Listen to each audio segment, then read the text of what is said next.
as you say, in the mid 70s, I started going to school at UC Santa Cruz in 72. I dropped out of school in the beginning of 74, kind of went through my Irish Catholic San Francisco drug, sex, rock and roll. I had a sort of a confrontation with suicide. And out of that, it's a much longer story, but I came back to Santa Cruz. And when I came back, I had to enroll in some courses. And I was sort of like a Ouija board, sort of thing, where I found these courses by some guy named Gregory Bateson called Steps to an Ecology of Mind, which sounded interesting. And this other guy, John Grinder, who at that time was teaching radical Marxism and the violent overthrow of the United States government by any means necessary. So the course was called The Political Economy of the United States. So I was, I was 19. I was totally open, having gone through certain experiences. And this was just at the time that John Grinder met Richard Bandler. So I was in the very first group that Grinder and Bandler did together on what became the meta model, which was sort of, the intersection of Grinder's transformational grammar work. He was a professor of linguistics, and Bandler's sort of street smart Gestalt, Santa Cruz mountain guy sort of thing. And it was, it was really intense. It was an amazing thing. This was, Judy Delosier was there, Leslie Cameron was there, David Gordon was there, Robert Dilts came in about a year and a half after that. And it was really intense. Bateson, of course, was the sort of like the godfather, the intellectual godfather. And through that, within about a year, I came to meet Milton Erickson. The Structure of Magic 1, the very first Bandler Grinder book, came out. Bateson read it, liked it. He loved the Structure of Magic. He did not like the rest of the books, but he said, "I think you guys are onto something. Go meet the great purple one out in the desert." Erickson was the purple one before Prince. And they came back, and something just sort of lit up inside of me, and this quiet voice said, "This is why you're here." So the next time they went out 2 months later, they brought me and Leslie and Judy, and that began my experience with Erickson. I continue to say this was all pre-NLP. I think NLP really, the name NLP started coming out in 1977. This is 1974 up to 1977. In 1977, I left Santa Cruz to go right over the hill in Silicon Valley into Stanford for graduate school in psychology. And I had at that time a rather sharp break with Bandler and Grinder and NLP for various reasons. Some of them, I think you might call, professional or epistemological. Others, I would say, I don't know if ethical is the right word, but there wasn't stuff that I was happy with.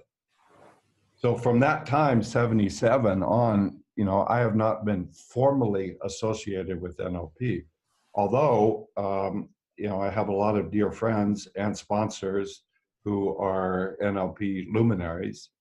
As you probably know, Robert Dilts is in a sense, my professional soulmate. And we've been developing this International Association of Regenerative Change, regenerative coaching. That's Robert and my baby. But I went from that early NLP, if you would call it that, to Erickson, to a sort of a post-Erickson self-relations, and now what we call generative change, which, as you say, from any sort of point of view, I think the work, if there's one word that you could use to describe the work, it's creativity. You know, and we don't see creativity as a sort of a special trait of a few remarkable geniuses, but we see creativity as the basic nature of all human reality. I think neuroscience has been converging pretty clearly on this idea that it's our nervous systems that are creating what we experience as reality. When you look at that creativity process, which is what the generative change work really looks to do, I think it's a conversation between different positions, different styles of consciousness, different realms, so forth. So hypnosis, you know, generally has this emphasis that the unconscious is the smart one and the conscious mind is the idiot. And in what I would call the first generation of hypnosis, you take a sledgehammer and knock out the conscious mind, and then you program the unconscious mind. And this is not exactly an ecological view, and it gives rise to the mistrust and the I think misplaced fascination with hypnosis. Erickson really radically changed hypnosis by emphasizing the unconscious as having this extraordinary wisdom and emphasizing trance as not artificial. It's not something that is an artifact of suggestion, which is what a lot of hypnosis views believe, that you experience trance because I say deeper, deeper, deeper, deeper. Erickson was really seeing that trance was a part of the natural fabric of human consciousness, like dreaming, like sleeping, like waking, and it was integral, and you didn't need hypnosis. In fact, it's been around for a millennium before Western hypnosis was around. Still, Erickson believed that the conscious mind was really pretty much the part of the problem, not the solution. So you looked at trance as a way to bypass or dissociate, or one of the worst things I think that came out of Ericksonian hypnosis was this emphasis on indirect communication, which I think is a very disrespectful way of thinking. Metaphorical, yes. Indirect, no. So the trance work I do, called generative trance, which is one of the main parts of the generative change work, is really about setting up some sort of conversational state where you can have a conversation, a mutually respectful, a mutually reciprocal conversation between these sort of high quality versions of the conscious mind and the unconscious mind. And again, I think if you model creative people, I think this is what you'll see. You don't see, I just went into trance and everything changed. You see this really interesting conversation between, in some ways, you could call it the right brain and the left brain.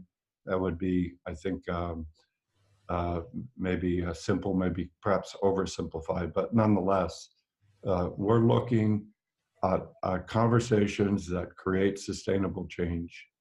And we see that as a conversation between these different types of intelligence. Wow, really interesting. Thank you so much. You're welcome. I'm curious. Did you start out with this realization from the beginning, and showed respect to the conscious mind as well, or was that something that you discovered during your course? Or yeah, I mean, I came of age. I'm from San Francisco. I came of age as a teenager in the late 60s. And San Francisco was sort of ground zero. And there was a big sort of cynical distrust of sort of the village consciousness, which you might say is the sort of the front man disembodied intellect that we call the conscious mind. So I was into altered states, not only drugs, sex, rock and roll, but I started meditating when I was 14, and I just sort of got exposed to it by a friend, and I've been meditating virtually every day since then. I thought Erickson's work was so cool because you didn't have to go through this type of cliched psychotherapy conversation, but you could open this creative state, i.e. trance. And sorry, I'm going to turn off my email. There we go, excuse me. You could go into this state where, first of all your worries and all of your troubles would disappear. I thought, that's great. And second of all, as I was saying, Erickson had this sense that the unconscious is extraordinarily intelligent. And so the idea in Ericksonian hypnotherapy is if you could just get the person into a good trance, everything will take care of itself from there. I had to learn the hard way, like with most things, that I don't think that's really the case. That, as I say, you need this social, cognitive, verbal avatar, so to speak. It's your front man in the external world, and you need this what I would call this sort of quantum world of infinite possibilities. So it came slowly. I mean, actually, it sort of happened around 37 years old when my father died suddenly, and my daughter was born a couple weeks later. And my connection to Erickson, which had been this sort of deep trance identification, and I always thought if I can feel that connection, I'm tuned in. I know what to do. That connection was broken. That door slammed shut. And to my shock, and it was scary, it was confusing. I'm grateful to these traditions in that after maybe a month or so, I was able to take a few moments and review the situation and realize this is supposed to happen. That at least a few points in your life, you will go through these major crises where everything that you knew about yourself and all the ways you thought of doing things would no longer be available to you. And I thought, okay, this is one of them. And so out of that, what came to be called the self-relations, which was first published in the Courage to Love book, that began to emerge slowly. And part of it was is from other things. I was doing a lot of martial arts, particularly Aikido. And so that brought the emphasis to an embodied centered. One of the main ways of understanding the creative unconscious. Secondly, it brought this sense that the unconscious is not really something that happens when you close your eyes. The unconscious, if you would use that term, is everywhere. And if you have to close your eyes to connect with it, you're going to be in a lot of trouble. If you're in the middle of some challenging situation, you say, can you hold that thought? I've got to close my eyes and go off into this ghetto world of trance. And then thirdly, Erickson is still my master of masters. And it's not like at this point I want to be like him, but there's rarely a day that goes by where I don't find some gratitude for the sort of model he was about being a human being and about dealing with the valences and vicissitudes of life. But one of the things I heard so often from patients of his, from students of his, over the years, is one of the things I learned from Erickson was when the shit hits the fan next, that's a technical term. And I always tell my clients, it's always a short distance away. What I learned from Erickson is that I would close my eyes, go into a trance, and listen to his voice telling me what I could do. And my feeling is, really? Is that the best you can do? I mean, that's sort of, infantilizing people that they have to carry around some dead guy's voice inside of them. And we hope, and we would think, for ecological and sustainable reasons, that you have to find your own voice. And that voice has to be integrated within the whole sort of mosaic, if you will, of your whole consciousness. And that's what's really going to allow you to be what we call generative. So it's been a slow emergence over 40 plus years. Okay, fantastic. Do you still call what you do hypnosis, or No, actually, I mean, it's such a disheartening term, because lay people and professional people alike, I think, have this idea, at least implicitly, that it's a relationship where one person is controlling another person. And I think we can safely say that's really part of the problem, not the solution.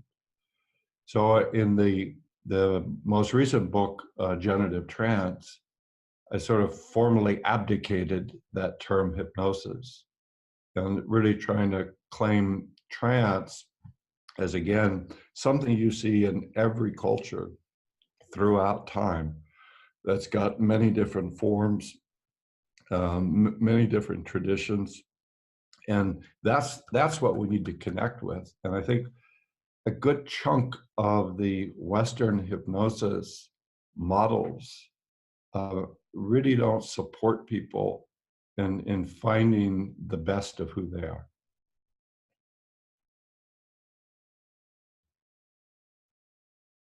I agree with you completely. I have a question, or maybe just a reflection. I'm a musician, and as a musician, what you do when you get on stage is you basically open the doors to all the other people on stage and enter the same space, and then you use that space. And if you're lucky, you can extend it into the audience, and you can create a mutual space. And that, for me, that's what you're saying. You're speaking to the choir, brother. Right. Yeah, that's exactly what I'm saying. And, people have images and understandings. What does that mean? I mean, one of the things that I think was really great about Erickson is he would, say everybody's got their own specific meanings to things. So what does trust mean to you? Well, when you were 4, trust maybe meant something rather absolute. My mommy and daddy will always be here for me and will always be right. That's great for a 4-year-old. If you're 40 and you still have that complex equivalence, as they're called in NLP, you're in trouble. So what does it mean, that statement that you're making, which I completely resonate, what does that actually mean as a somatic state, as a set of cognitive patterning, and what we would call a field construction? I mean, what is your felt sense of your connection to your fellow musicians, to the audience? What sort of thinking are you doing within that generative space? How is your somatic consciousness attuned and active in that?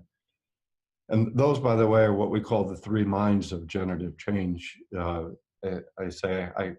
went to Catholic schools and went to an all-boys Jesuit high school in San Francisco, and I was kicked out of theology class as a senior. But I finally found an application for in the name of the cognitive and the somatic and the holy field. And we think of that as the three minds through which reality is being constructed. And so when we say, okay, as a musician, for example, or in your family, for example, or in your professional community, for example, what would it mean to reliably, sustainably be in that state that you're talking about? And one part is just let it happen, which is sort of the key suggestion in not only all hypnosis, but of its many cousins. You have to be in that flow state. But it's hard work being spontaneous. It takes a lot of practice to be spontaneous.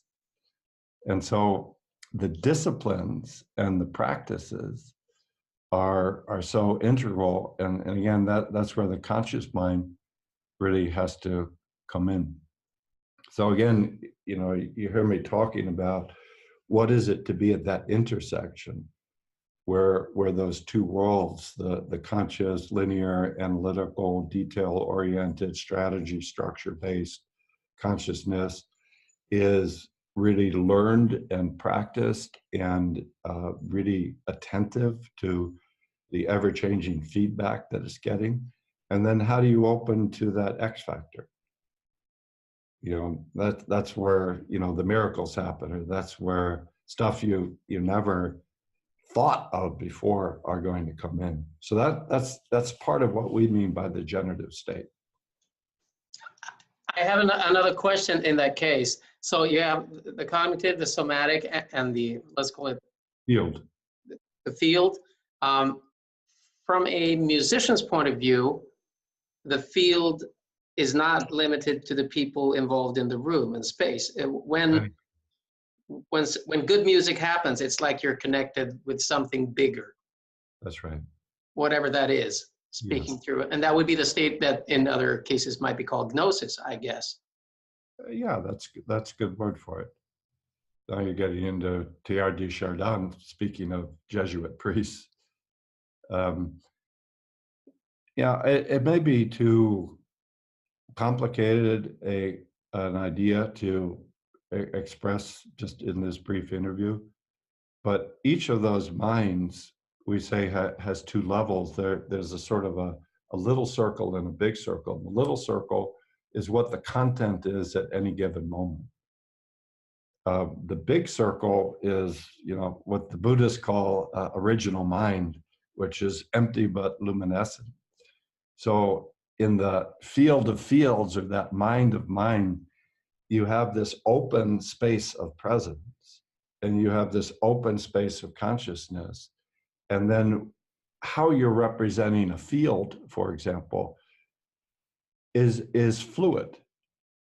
One of my mentors at Stanford was Carl Pribram, who's the great neuroscientist who did all the holographic theories of the brain. And the NLP know Pribram especially from the notion of the tote mechanism. And Pribram and George Miller, Eugene Clanter developed that idea. And it was really one of the first late 50s ideas of feedback loops. And Pribram said later that one of the big mistakes that they made was they didn't include an observing consciousness that was standing outside of the values of the tote that could change the values.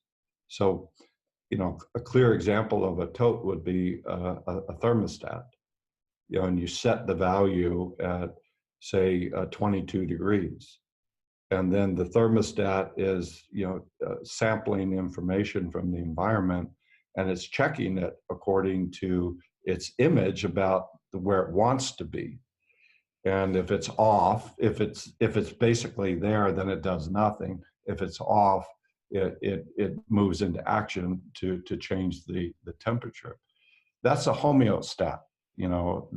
That's a feedback mind that is basically organized around the same state, homeostat. He said, really, in any intelligent system, you you have what is called a rheostat. And rheo is the Greek word for flow.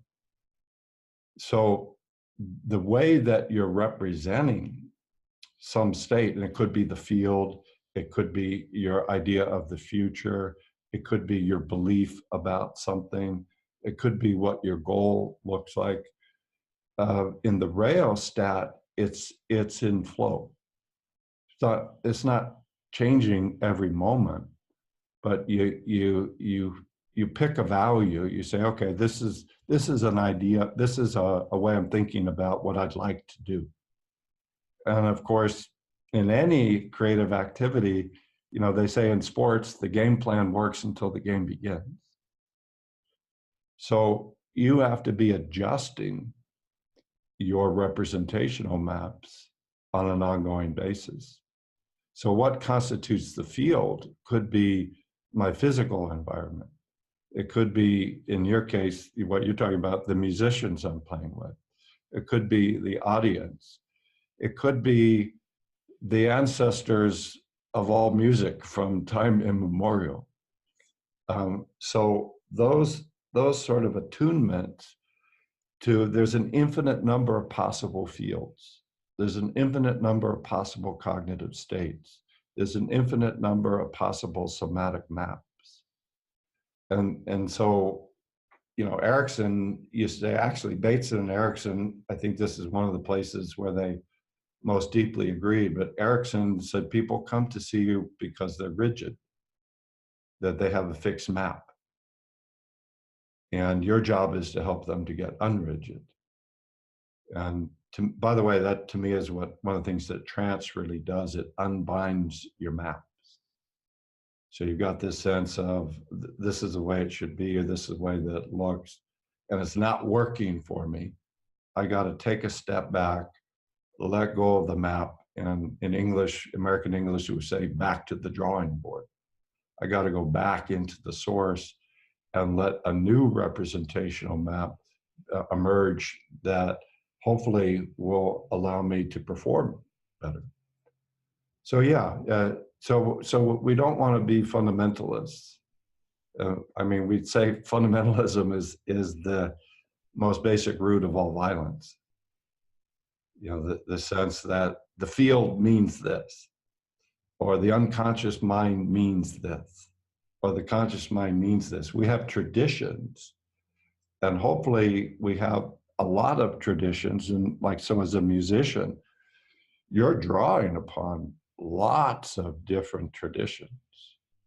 You don't know, maybe from note to note, which of those traditions or which of those reference structures is going to be most productive. But you're trying to be in a state where you can use the maps, but not be used by the maps. Exactly. Yeah. One more question. I was really, really intrigued by what you said in the beginning. When you come to the point where you actually realize that everything that you realized up to a certain point might not be valid anymore. Yes. Isn't that a complete clearing of the slate and de-hypnotizing yourself, or is it the world that changes, or is it you, or is it the feel? Anything you'd like to say about that more, I think is fascinating. Well, there is no world without you. That's really this sort of constructivist notion. There's no independent reality. Now, it doesn't, I'm not talking with a solipsistic view, which says that it's all you individually, but that you is individual, it's familial, it's cultural, it's species, et cetera, et cetera. So we're creating everything we know as reality. We will come to these points, and again, it's not every day, it can't be every day, where everything that we knew, our winning formula, now becomes useless and actually what's holding us back. If you can find a safe place and surrender your performance mind, your ego mind, I think really good things can happen. If you respond to the fear and the confusion by doubling down, I think that's where a lot of violence happens. And I think that's exactly what's happening on the world scale today. I think clearly we are in a place where the old road is rapidly fading, to quote Bob Dylan, that everything, you know, our institutions, the way we do education, the way that we do banking, the way that we do government, the way that we interact from country to country, the way that we, you know, think about gender and race, et cetera, it's all falling apart. It's all collapsing. And you would say, well, this is a good sign. If, however, you know, it creates a lot of confusion and a lot of panic. If you white knuckle it, if you shut down and try to get back to the old way, there's tremendous violence that happens. And to me, you know, people come to see me, they have a whole history of dissociating and doing self-violence against themselves, whether it's addiction or anger or whatever. These are ways of disconnecting at the time of crisis. If you look at, you know, you can look at my country, and I have never been more embarrassed and ashamed to be American as I am today. And it's just crazy that we are moving towards a fascist state in the United States. And, you know, when you look at how could that come to be, I think we're coming to the crisis point where all the old reference structures at very deep levels are no longer tenable. And so your response is either going into what in the generative change work we call crash, which is fight, flight, freeze, or fold. Anger, fear, disembodied intellect are just sort of collapsing into depression or inertia. From that state, you will create a lot of negative outcomes. So it's not necessarily, it doesn't always lead to positive outcomes. You know, I'm in China a lot, and in China, the word for crisis, as probably many of you know, it has these double characters. One is danger, the other is opportunity. And so I think there's a lot of danger when we come to these places, but you will come to them. Every system, every marriage, every individual life, every professional life, every family, every culture will go through these death and rebirth cycles. And what we're trying to do is find the technologies and the relationships to give support to these living systems during those transition times, so we don't collapse into violence, but we can go forward into really a next level of consciousness. Okay, yeah. We had Robert Dills on visit a couple of years ago, and he talked about crash. That was one of the things, yeah. I was introduced to your work by an American who went to trance camp with you some years ago. And he did a session with me. I believe it was called something like 3-point attention. Yeah, that's right. Yeah. And it, for me, it really created a different kind of an experience. I don't know, I'm kind of putting you on the spot here. Would it be possible to do some sort of group exercise that could give the people here that experience? Or I don't know if that's possible, or Yeah, well, that 3-point attention, you know, it's not something that I wholly created. It's sort of a deep structure version of something you see in a number of different traditions. And it's an example of what we call, that Robert and I call the 6 steps of creativity. And the first is to develop what we call a coach state. Coach is an acronym, works great in English. Means centered, open, aware, connected positively, and hospitable to whatever shows up. Its sort of negative counterpart is crash, which means constricted, reactive, analysis paralysis, feeling separate and isolated, feeling hurt and hurtful. So we're saying you're only as good as your state. And so before you want to step up to the plate and look to meet any challenge or create something, it starts with going into some version of a coach state. 3-point attention is one example. So there's a number of different examples, but here I'll just do a little couple-minute version of one of my most typical ones. So we, in the conversation, say for a session, you say, hi, how are you? How about that traffic? How about that goddamn American president, and et cetera.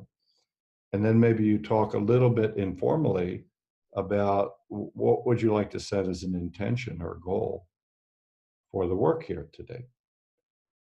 And it's good, a lot of people just need to talk for a couple of minutes.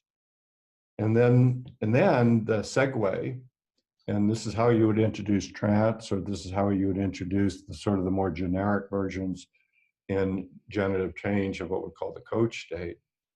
We say, I really get that that's important to you.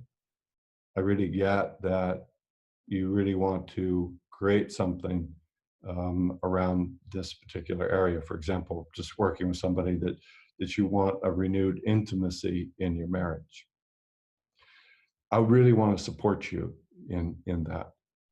And to do that, I think a good thing for both of us is to start by developing a connection to the best of ourselves. Because we'll need it as a starting point, we'll need it as a continual reference point.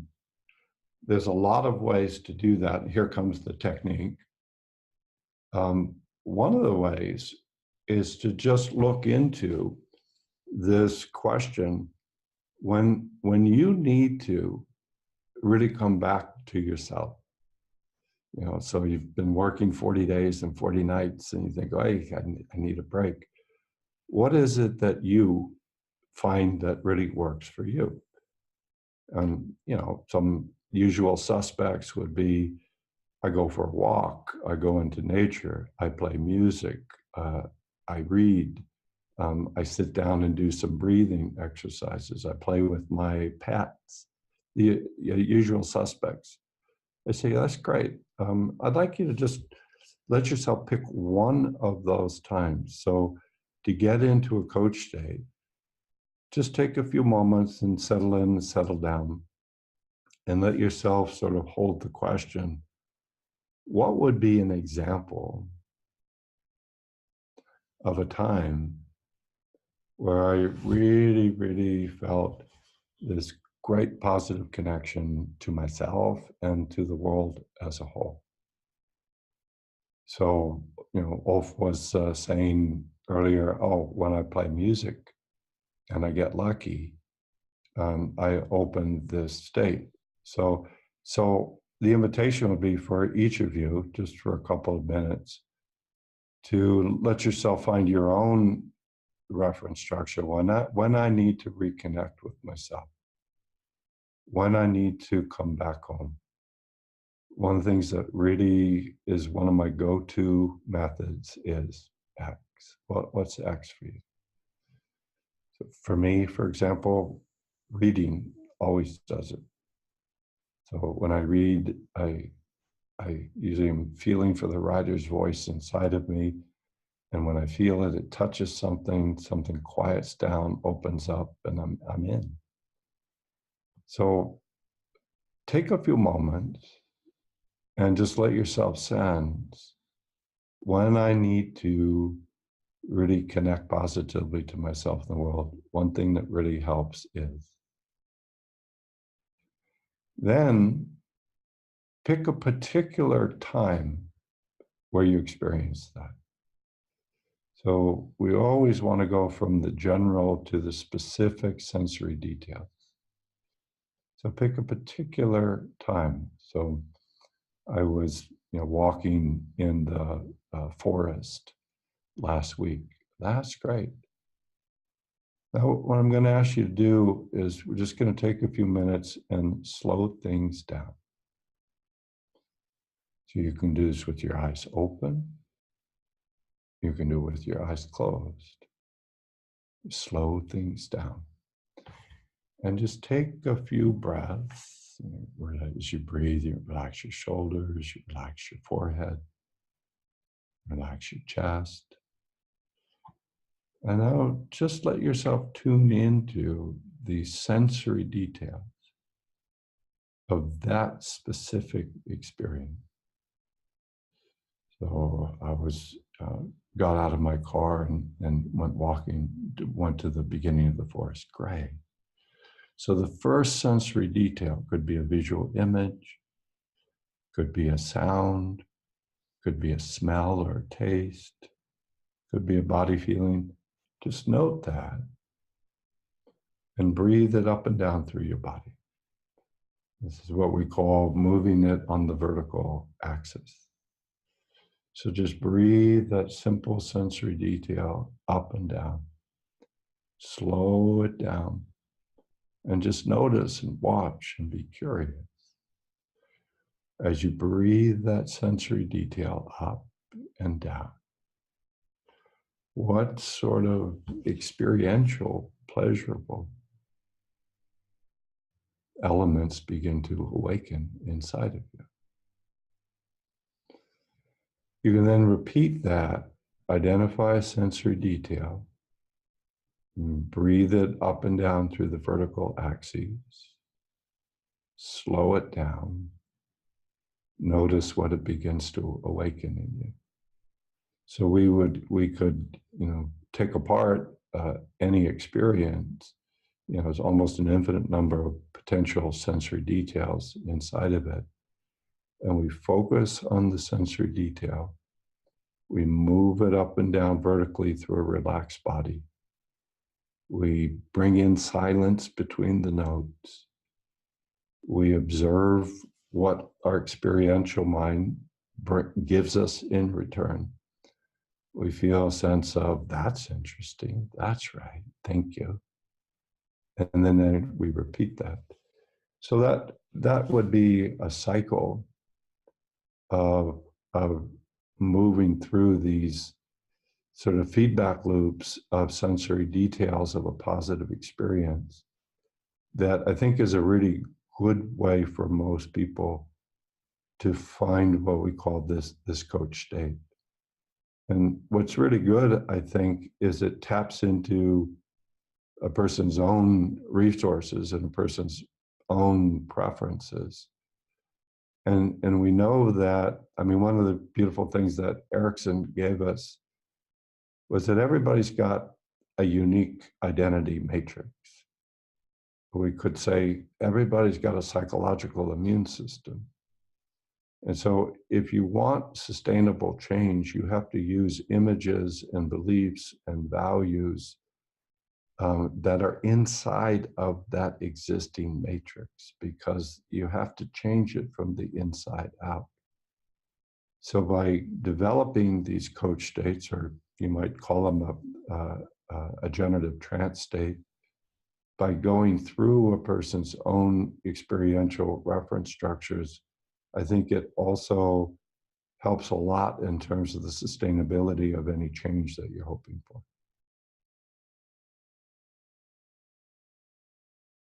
That's my example. Very nice. Thank you. You're welcome. Beautiful. Beautiful. Really, really enjoyed that. Yeah. So that's the starting point. We say in the generative change work, Robert and I have been developing this International Association for Generative Change, IADC. And just as a little plug, you can find out about it by going to my website, stephengilligan.com. Operators are standing by. Or iagc.info, I-N-F-O. And you can get a lot of information and videos, etc., about this and about what it means, again, to practice this creative state that allows people really to move forward in really, really great ways in their life. Great. What would be, for people who are checking out the sites, what would be the next step to learn more about teaching? Is it one of your books, or I know you just released a new audio series? I did.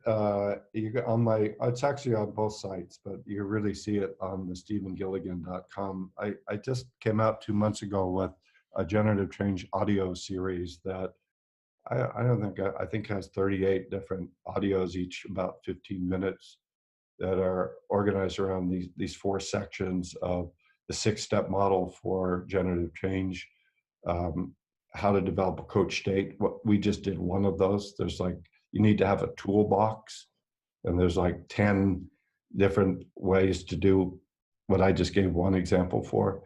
There's a 3rd section on sort of challenges or chunkings for practitioners of generative change. And then the 4th section is in application areas like healing emotional wounds, sleeping better, couples intimacy, et cetera, et cetera. I'm on the road 70% of the time, and Robert is too. I'm actually on my way on Monday. I'll be in Europe for 5 weeks. So I come to Europe 3 times a year. I'll start in Cologne, where Robert and I begin module 1 of the generative coaching 15-day certification. Then I go to Paris and Morocco, and then I swing by and hook up with Robert again in London, where we do module 1 of generative coaching. And then I go to Romania and St. Petersburg. So, the trainings are obviously the way to really get the training. The books are all online. There are some, videos, and most of my articles and chapters are actually posted on the stephengilligan.com website. So if you're interested, hope to see you. Would you like to say anything about the Trance Camp? Yeah, well, Trance Camp is actually in San Diego. That's the sort of the mothership and the grandfather. That's a 3-week deal where we do a 6-day basic, a 6-day advanced, and a 5-day supervision workshop every July in San Diego. What's great about that is we get people from all over. In July, we had, I think, 22 countries out of 60 people. And that's special. I have exported Trance Camp into 12-day certification trainings that happen in Paris. That's a 3-4 day, then Germany, and Russia's coming up in St. Petersburg. I do 2 in China every year, in Japan, in Latin America. So that's really about, the experiential workshops for how to live, breathe, think, and find this sort of mind-body practice of generative trance. And it's a lot of fun. You go where no man or woman has gone before. One of the great things I got from Milton Erickson is that infinite possibilities in consciousness, and most importantly, Erickson was, his ancestors are from Norway,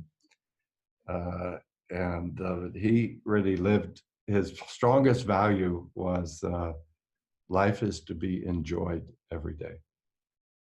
And consciousness is completely a variable. And so you should get on board and see the many, many interesting, enjoyable things that you can create every day. So that really gets amplified in TransCam. Fantastic. Sounds great. And I know we're at the end of the time here. I'm just very curious. You're doing this transfer, connecting people to their to the field and beyond, all over the world in very different cultures. Russia is a very specific culture. So is China. And is there any? What do you notice most? Similarities or peculiar differences? Similarities. Right. I think, and to me, it's one of the most heartening things that I have gotten from teaching all over, is the shared humanness is much deeper than the cultural differences. And we ignore cultural differences at our peril, as you know, as same with individual differences. But when you get into the work and get into the heart of work, it's the same.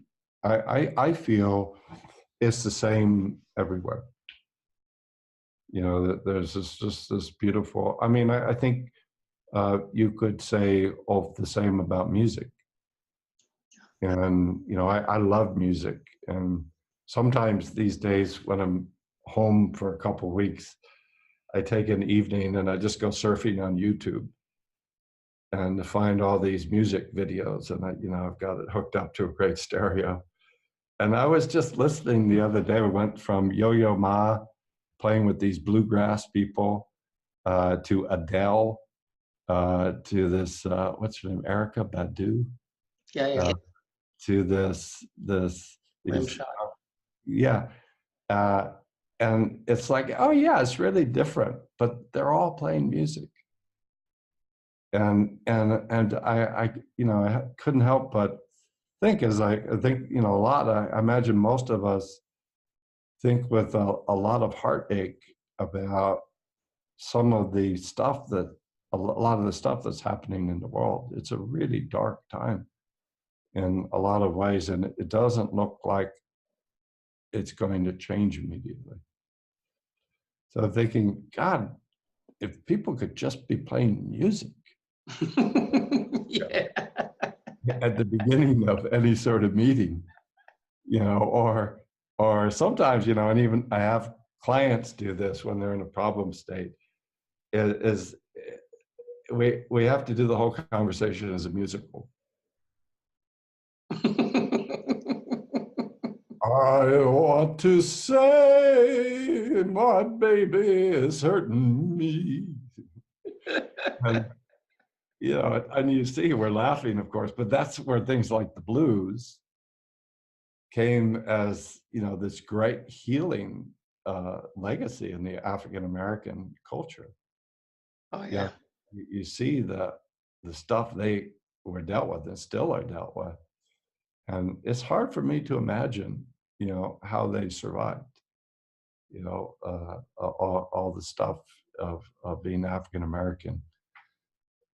But music was one of their venues, and, it's a community and a way of accessing these states of consciousness that then give a place for you to deal with the difficult things of life. And also, I would just like to add, I mean, I work a lot with trauma in Rwanda and Congo in Africa. Yeah. And I didn't know that. That's interesting. well, we work with first aid through tapping procedure, emotional first aid, but always at the end of a group session, because it's always group sessions and community healing, we always do music. And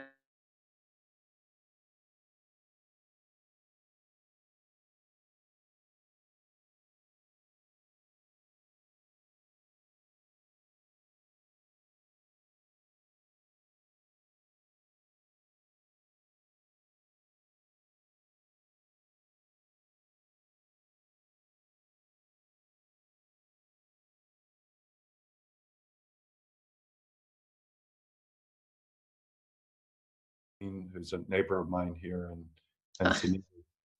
Wow. And I think this principle of what I call neuromuscular lock Yeah. is really the underlying principle of all lasting negative states. And trauma gives you a really heightened special case of it. But there are many versions. But neuromuscular lock is sort of the opposite of creative flow. And creative flow, I don't mean just, California airy-fairy, but a sense where you can be able to experience each moment in and of itself, and it breathes into the next moment, the next moment, the next moment. And you're able, as some sort of present observing consciousness, to make use of what's happening and to look to see what creative responses that you can make in that moment that help. So yeah, so musicality, I really emphasize in the training, when you look at the history of human development, there are a lot of people who say now that music is the first human language, and then came poetry, and then came literality.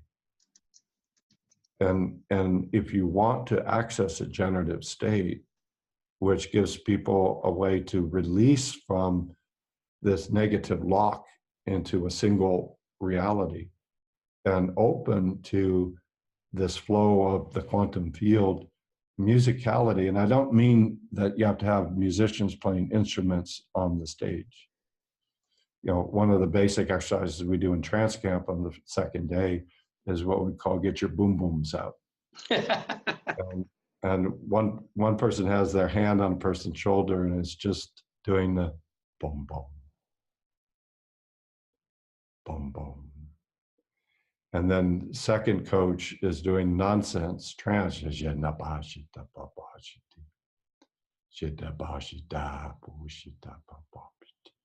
etc.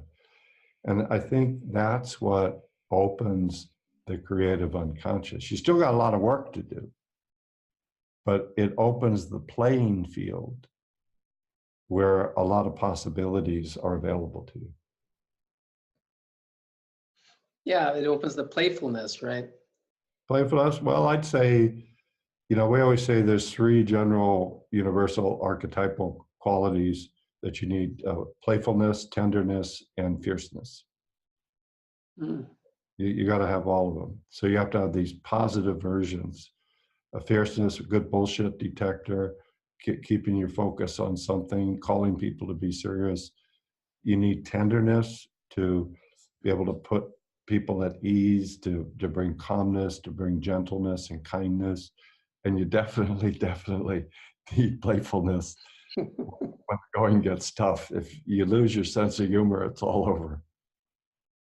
I really, really love that. That would rhyme well with a Buddhist view as well, wouldn't it? Yeah, I think so. I think what we're trying to do is sort of, Ken Wilber, the great American transpersonal writer, likes to say that one of the most important conversations of our time is between Buddha and Freud. He's speaking, of course, metaphorically, but I really resonate with that. So all the stuff we've done in the West with personal development and psychotherapy and looking at how problems develop and are resolved, along with all this beautiful field-based, mindfulness-based, original mind stuff in the East Asia with Buddhism as a central example. I think really that there's a beautiful marriage that can obtain between those two traditions. And that's already one of the main focuses of the work. They each give you something that the other lacks. Yeah, and it sounds like, or it would make sense from a thermodynamic point of view, that if a lot of people get connected to the field, a lot of tension will even out. I think so. Yeah, I agree. I mean, the field is one level, is the sense of resonance. You know, I think resonance is probably the most important language of human connection.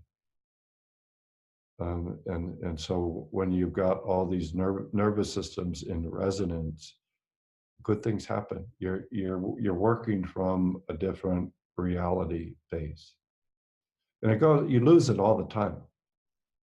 You know, so we're just anticipating that if you can go 5 minutes with sustained resonance, that's really good. But the trick is, you know, I studied Aikido for many years, and there's a perhaps apocryphal story of Morihei Ueshiba, the founder. Two students were talking to them, said, Sensei, you never lose your center. And he said, nonsense, I lose my center as much as the next person. I just come back faster. I come back without going to the bar for 5 days, without blaming those idiots over there, without telling myself, you know, blaming myself. I just say, whoops, I got to reconnect. I got to reconnect. And then open to the field, and then hopefully learn to bring this disciplined cognitive awareness that can think without shutting the field down.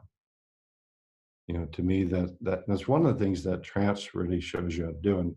And by the way, as you probably know, Milton Erickson was paralyzed from polio during the formative years of his life. At 17, for at least 5 years. And so he had to learn how to think without any muscular contraction, which is really interesting, because I think that's how the conscious mind is created, through discontinuities, arrhythmia, and muscular tension. And so we're trying to find that place where you have what maybe it's not the best term, nerve awareness.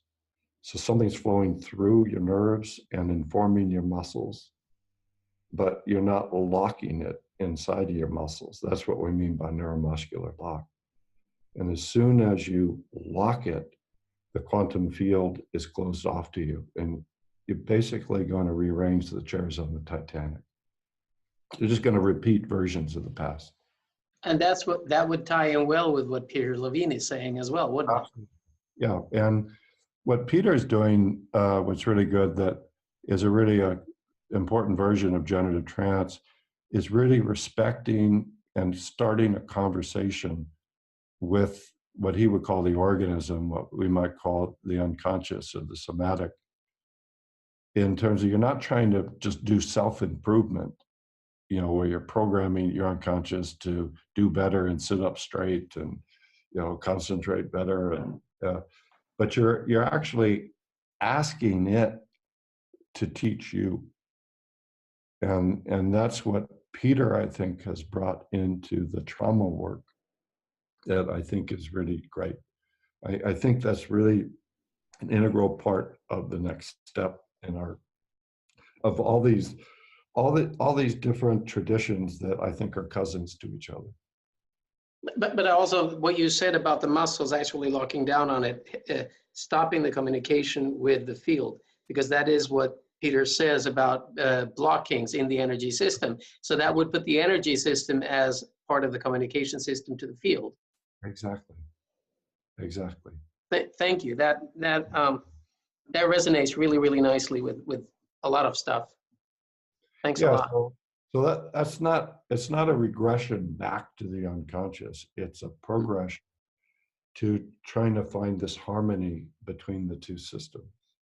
Yep. And it's what art is. You know, we could call, you know, life as a performance art. You know, and we have this capacity, but it's a daily practice. The more we practice in a good way, the better we get. The less we practice, the worse we get. Do you have a preference? I believe in practice and rest. I think the rest is when this stuff actually happens. Well, all the creativity models basically go on these 4 steps, which is really give it your full focus and give it your best effort. That's step 1. And then when you hit the wall, take a break. It's called the incubation. And if you're lucky, as you said earlier, and if you're practiced, and if you're motivated, something pops in. That's the illumination, the aha. And then the fourth step is, I know it in principle, but now I have to actually put it into reality. And I get back to the hard work. So I see that four-step model as really two steps, which is conscious mind as the lead, unconscious mind as the lead. You know, and we have a saying in American card playing, you got to know when to hold them and when to fold them. Yeah, exactly. The rest is really, really, really, really, really important. I got to go to yoga. Speaking of rest. There's a discussion on the chat. Just you were saying tenderness, playfulness, and I thought you were saying fierceness, but were you saying fearlessness? No, I said fierceness, which Fierceness, right? surprising to me, a word that doesn't translate well into most other languages. Yeah. Oh, I don't know about Swedish, but most of them are only negative connotations. But this sense of this passion and this fire and this commitment and this ability to, you know, to find your resilience and your ability to bring this positive intensity into the connection. And it's really important because sometimes you need to challenge yourself and you need to challenge people. You can't just be in a well-relaxed and whatever happens. So fierceness is what gives you the courage, you know, to face things that you know is going to bring a lot of difficulty. They say, So from a religious point of view, that would be the equivalent of a strong faith. Strong faith would be one version of fierceness. And again, in any difficult task, it's really important to be, you know, if you're coaching people, to get them connected to their commitment and their fierceness. And, you know, one of the things we do in terms of, you know, one of the things in terms of generative state are what resources do you need? And one of the questions is, as you face the challenge you're facing, and you sense your present state and how you would be likely to respond, what do you think would be most helpful to have? A resource of fierceness that gives you courage, protection, a resource of playfulness, or a resource of kindness, starting with yourself. And a lot of times we have people just move through each of those to be able to have a sense of what do I really need to cultivate more to put myself in a state where I can move through this in a good way, you know, helpful to me and hopefully helpful to others. Right. Do I stand like a rock or do I flow like a river? Yeah. Now can I go to yoga? Yeah, you can. Sorry. It's just so much fun. We could do it again. I really appreciated the conversation. It's been so much fun. We really, really enjoy it. It's been extremely generous. Well, I'll just speak for myself. I truly enjoyed this. This made my day, my week. Thank you so much. Awesome. Yeah, it's great for me too. And thank you to all of you listening. Hope it's helpful for you. You get a Swedish applause. Yeah. Thank you so much. You know, when I'm in, you heard probably the joke that the Norwegians tell about the Swedes and the Swedes tell about the Norwegians, right? It's about this Swedish guy who loved his wife so much he almost told her.